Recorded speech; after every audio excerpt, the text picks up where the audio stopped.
అనగనగా ఒక అడవి అంచున సూర్యపురం అని ఒక చిన్న పల్లెటూరు ఉండేది. ఆ ఊరిలో చిన్ని అనే 10 ఏళ్ల అమ్మాయి తన తల్లితో కలిసి నివసించేది. చిన్ని కేవలం తెలివైన పిల్లే కాదు, అంతకంటే గొప్పదైన వెన్నెలంత స్వచ్ఛమైన మనసు కలది.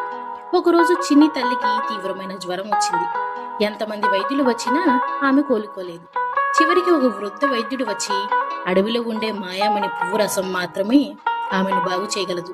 కానీ ఆ పువ్వు మాయారాజ్యంలో ఉంటుంది. అక్కడికి వెళ్లిన వారు ఎవరూ ఇప్పటి వరకు తిరిగి రాలేదు అని హెచ్చరించాడు.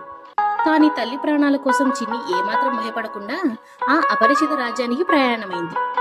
చిన్ని అడవిలోకి వెళ్లే కొద్దీ చెట్లు కొండల్లా పెరిగాయి. ఆకాశం కనిపించకుండా చీకటి ముసురుకుంది. ఆ అడవిలో ఆమెకు ఒక భారీ బంగారు ద్వారం కనిపించింది. దానిపై నిజాయితీగా అడుగుపెట్టిన వారికి మాత్రమే స్వాగతం అని మెరిసే అక్షరాలతో రాసి ఉంది. చిన్ని ఆ తలుపును తాకగానే ద్వారం నుంచి ఒక మధురమైన స్వరం వినిపించింది. ఎవరు నువ్వు, ఎందుకు వచ్చావు అని ప్రశ్నించింది. చిన్ని ఏమాత్రం తడబడకుండా తన తల్లి అనారోగ్యం గురించి, మణిపువ్వు అవసరం గురించి నిజాయితీగా చెప్పింది. ఆమె మాటల్లోని నిజాయితీకి ఆ ద్వారం తానంతటా అదే తెరుచుకుంది. లోపల అడుగుపెట్టిన చిన్నీకి ఒక వింత ప్రపంచం కనిపించింది. అక్కడ ఆకాశం గులాబీ రంగులో, చెట్లు నీలం రంగులో మెరుస్తూ ఉన్నాయి. వెండి రంగు సీతాకోక చిలుకలు గాలిలో నాట్యం చేస్తున్నాయి. అప్పుడు ఆమె ముందు తార అనే ఒక అందమైన దేవత ప్రత్యక్షమై, నేను ఈ మాయారాజ్య కాపలాదారుని, నీకు పువ్వు దక్కాలంటే 3 పరీక్షలు నెగ్గాలి అని తార షరతు విధించింది. చిన్ని ధైర్యంగా దానికి ఒప్పుకుంది. దారిలో ఒక పెద్ద నది అడ్డు వచ్చింది. అక్కడ ఉన్న మాయా పడవలో ఒక్కరికి మాత్రమే చోటు ఉంది. అదే సమయంలో ఒక వృద్ధుడు తన మనవడి కోసం నది అవతలికి వెళ్లలేక ఏడుస్తూ కనిపించాడు.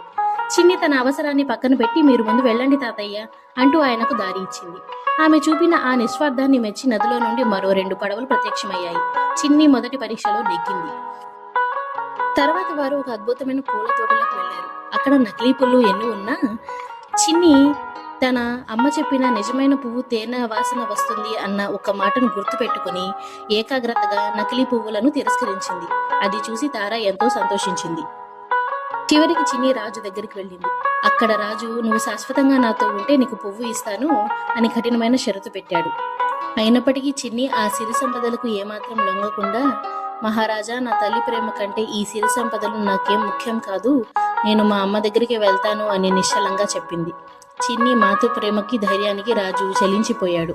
స్వయంగా రాజుగారే మాయామణి పువ్వును ఆమెకు అందించాడు. చిన్ని సంతోషంగా ఇంటికి తిరిగి వచ్చి ఆ పువ్వు రసాన్ని తల్లికి ఇచ్చింది.